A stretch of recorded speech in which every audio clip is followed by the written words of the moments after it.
The mind. It's our link to consciousness, our thoughts, and as a byproduct, the expression of our soul. That free and unfettered aspect of being human that no one else has jurisdiction over. But as easily as the mind expresses the depths within, it remains easily lured into a false reality where thoughts become the object of attention and the source becomes forgotten. It is here where some scientists and philosophers believe we have lost the true reality and in turn become products of our environment and culture. And it wasn't until scientific study partnered with ancient rituals that they discovered that there might be a way to reconnect the soul and the mind more quickly and intimately. But are these just escapist tools? Or could they actually be a cure for the common human issue on this planet? The sleeping mind. I don't know which half is trying to get into the other half, but somehow or other, and I seem to be going like that. Suddenly you notice that there aren't these separations, that we're not on a separate island shouting across to somebody else and trying to hear what they're saying and misunderstanding them. Well, I mean that there are the colors and the beauties, the designs, the beautiful way things appear.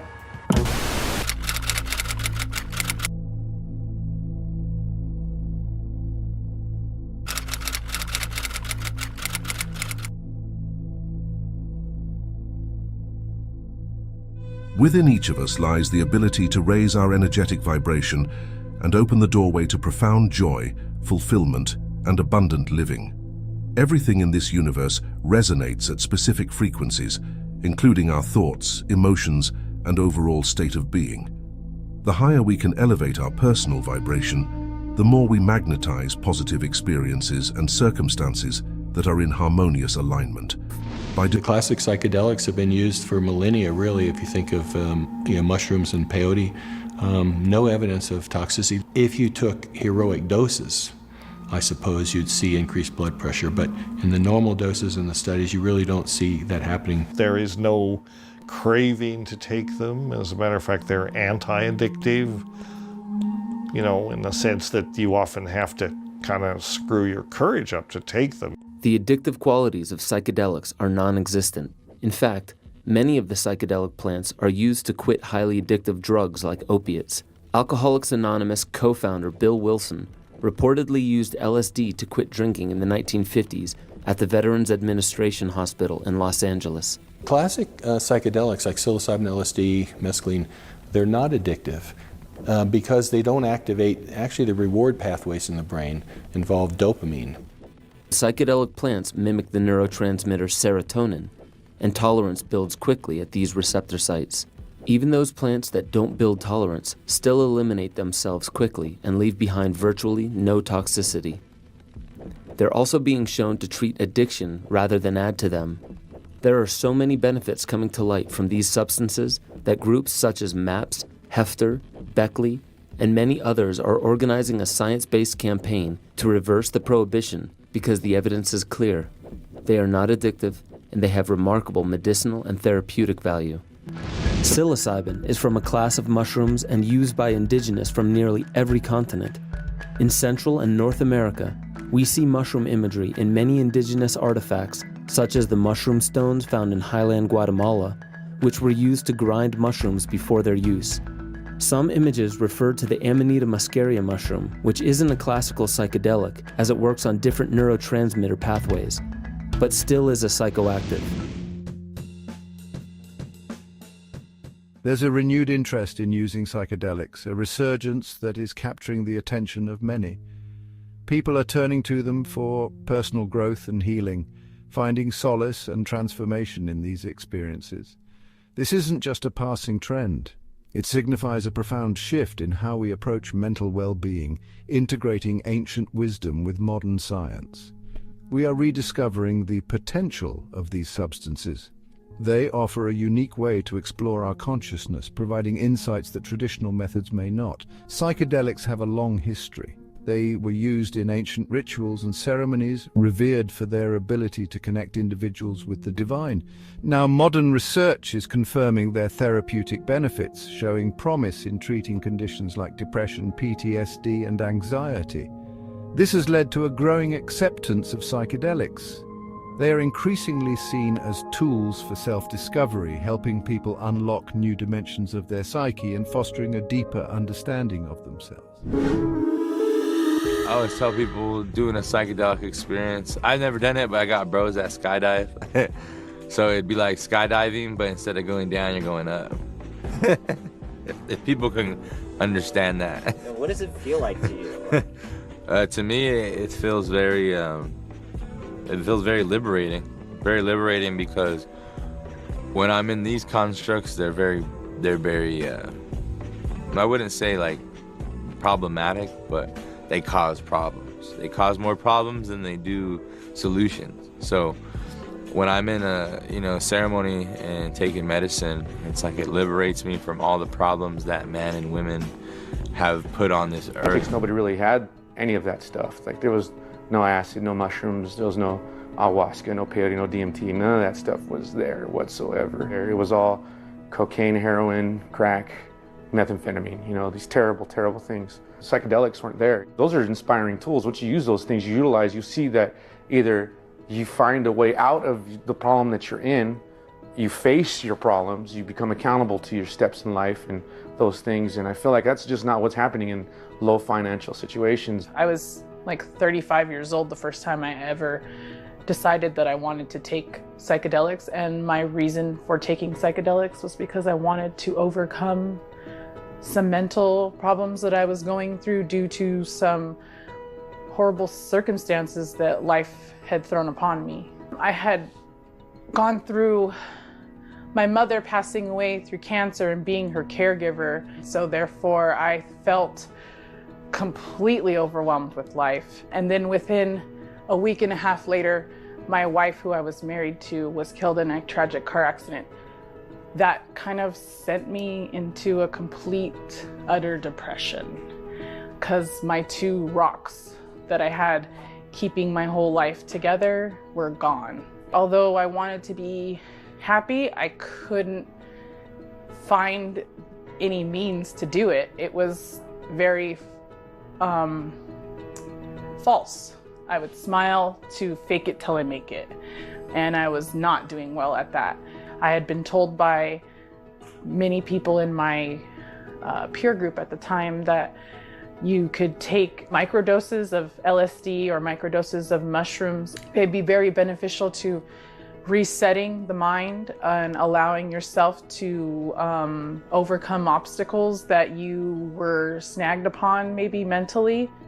I believe they increase your awareness because, like I said, in modern times, you don't have that time to like fully connect.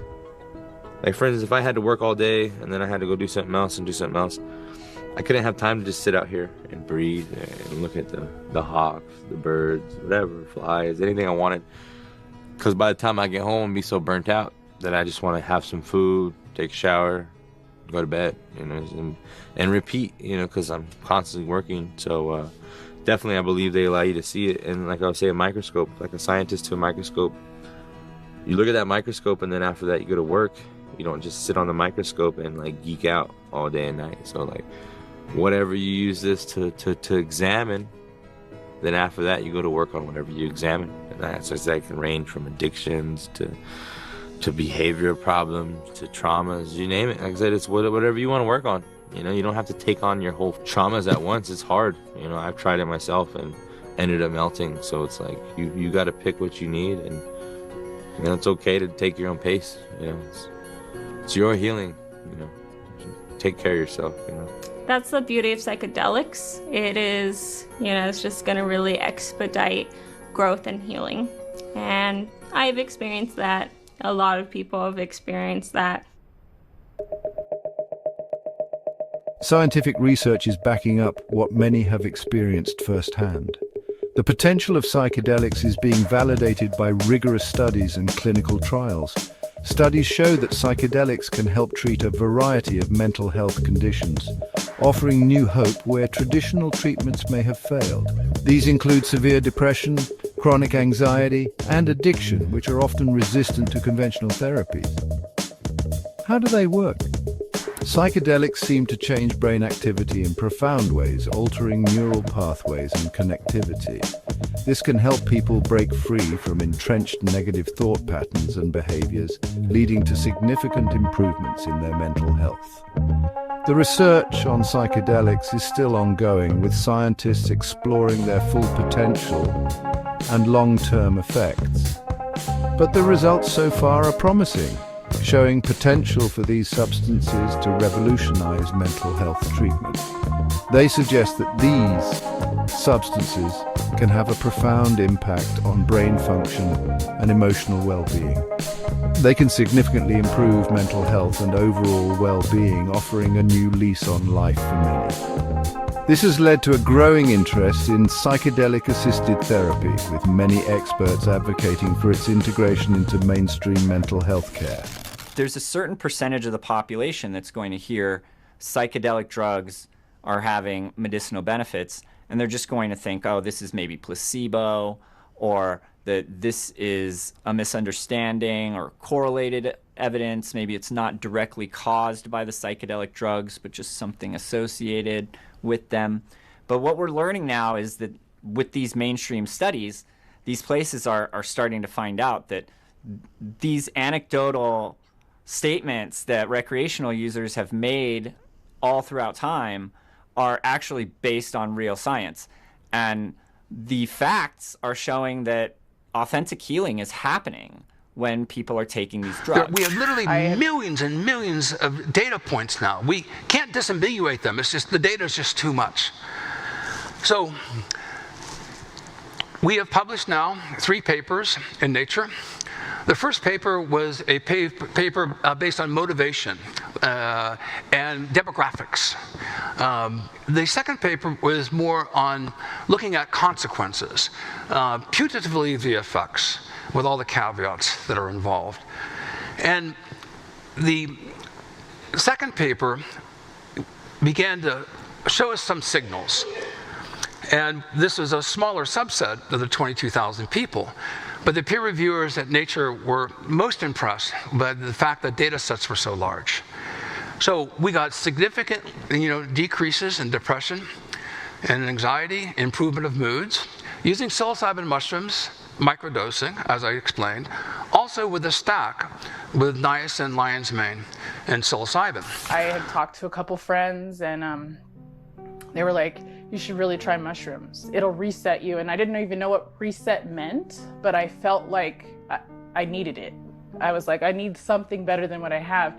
And any other option other than mushrooms that was like given to me, I was completely petrified and afraid of, because I had heard horrible things happening taking all these different antidepressants. And I was afraid that if I get on these types of medications that I'd end up dying like my mom from stomach cancer due to the medications that she'd been on her whole life, and or just going through some horrible things and having to take all these pills for the rest of my life. And I just wanted to feel better. I took I wouldn't say micro dose, but I took like a gram of mushrooms and never felt better, and I haven't looked back, and I haven't been sad since I've done that. As far as not being able to pull myself out of the depression, it literally reset something. I do feel sad.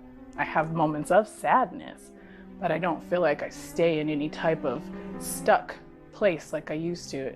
I just feel like doing that, it brought, it took the veil off of my eyes, and it showed me that there was another way that I didn't even see was there before.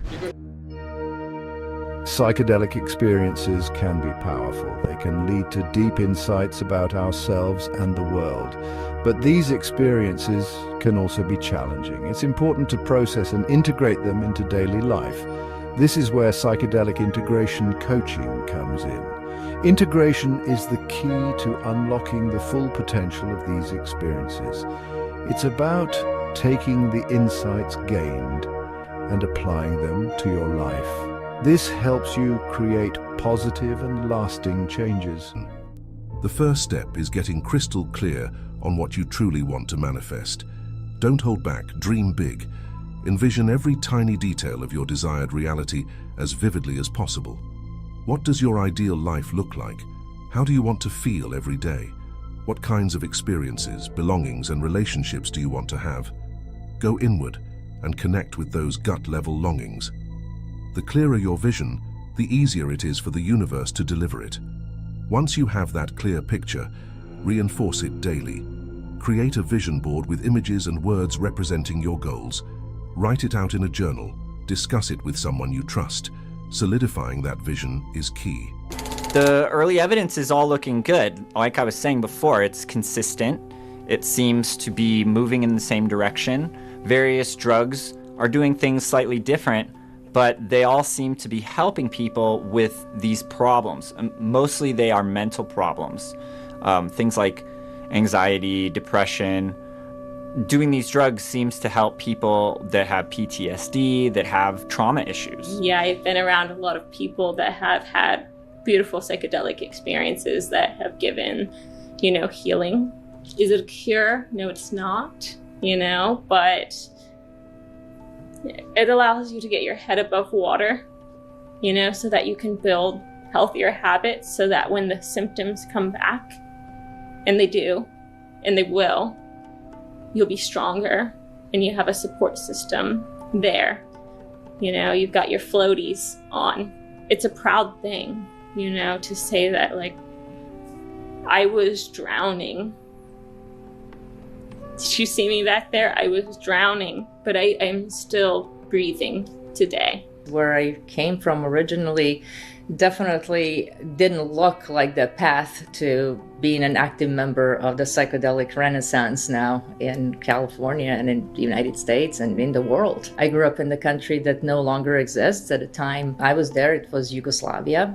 And it ended up being a very tumultuous place that ended up in a civil war in the early 90s. That's where some of the first drug experiences happened in that traditional sense, where I was introduced to hashish primarily and cannabis, and then later on to some other substances that were both a part of some of the party culture, but at the same time, due to the nature of some of the individuals that I was hanging out, which were prominent philosophers and artists, it was also viewed as something that was helpful with the consciousness expansion. So we actually did some very early meditation and breathwork techniques at that time. And I was only 15, 16, and I didn't quite understand how helpful and how wonderfully integrated those techniques are with the psychedelic experiences. The psychedelic experience is often compared to atypical forms of consciousness, such as those experienced in meditation,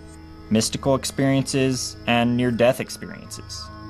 Most known psychedelics activate the serotonin 5-HT2A receptor, although a few such as ketamine, salvia, and muscimol act on different neurotransmitter systems.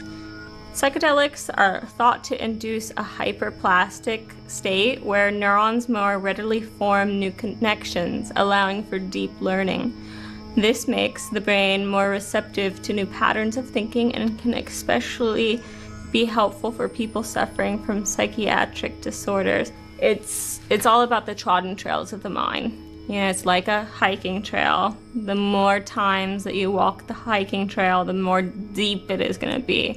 So it's really hard sometimes when you're out hiking to go off the trail. So let's say perhaps, a dog were kicked over and over again. Then it's going to learn how to bite. It's protecting itself. Same goes for if a little girl, when she was being raised, was told over and over again that she was stupid and that she was worthless.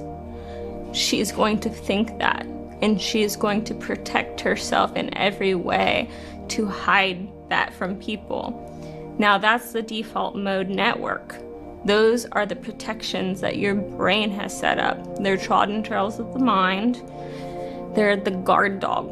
Now, we want the guard dog to sort of fall asleep for a little bit, so we can see reality, so we can use logic and love to react instead of fear and programming. So, that's where, a lot of different modalities can come in. psychedelics are the new thing. Not really new, but the new hot topic. You know, psychedelics, one dose could change your life. You know, it can be, especially when it's paired with psychotherapy, you know, your hyperplasticity of your neurotransmitter system is going to be increased to the point of when your psychotherapist, or let's say your friend, let's say your family that is there supporting you through a psychedelic experience, and they're telling you, you are good, you are love, then you reform that pathway and you keep enforcing it. The effects of psychedelics are dose dependent. High doses are more likely to induce mystical experiences than low doses. These mystical experiences brought on by high doses appear to be particularly valuable, especially when combined with psychotherapy. You know, you always feel like you've only scratched the surface when you talk about psychedelics, because there's such a variety of psychedelics, and not all psychedelics are equally useful for everybody. I think it's very important for everybody who is considering using psychedelics to really do their homework or to work with people that they trust in understanding the aspects of harm prevention and understanding the aspect of psychedelic exuberance. I definitely do want to mention that, because that is a common thing that happened to a lot of people dabbling into psychedelics for the first time, that people get so excited and so overwhelmed with that experience. They're experiencing that ease with themselves and their place in the world for the first time. They're experiencing that oneness and connection for the first time, coming from the place of loneliness and desperation. It's a powerful emotion, but it can also be very misleading to the point where I've seen people get so exuberant that they want to shout from the rooftops that psychedelics should be poured into waters and fed to everybody. And that's where I kind of draw the line and go, understand that that's going to happen to you.